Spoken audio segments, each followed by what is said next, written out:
সকল ভক্তদের জানাই প্রণাম। আজ আমরা আলোচনা করব এক অত্যন্ত পবিত্র তিথি, পাণ্ডব নির্জলা একাদশী নিয়ে।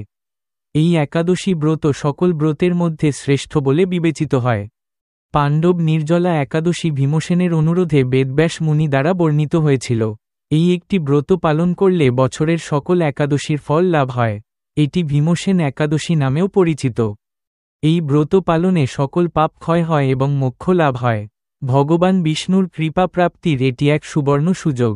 ভক্তরা এই দিনে উপবাস থেকে ভগবানের আরাধনা করেন। এই ব্রতে জল পর্যন্ত গ্রহণ করা হয় না, তাই এর নাম নির্জলা।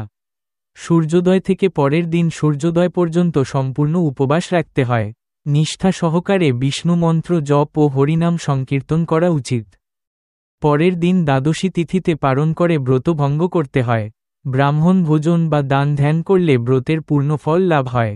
শুদ্ধ মনে ব্রত পালন করাই মুখ্য। এই ব্রত পালনে দীর্ঘায়ু, আরোগ্য এবং সকল প্রকার সুখ শান্তি লাভ হয়। ইহলোকে সুখ ভোগের পর অন্তে বৈকুণ্ঠ প্রাপ্তি ঘটে। এটি ভক্তদের জন্য ভগবানের এক বিশেষ আশীর্বাদ। আসুন, আমরা সকলে মিলে এই পবিত্র দিনে ভগবান বিষ্ণুর চরণে আশ্রয় গ্রহণ করি। তার কৃপায় আমাদের জীবন ধন্য হোক। জয় শ্রীকৃষ্ণ।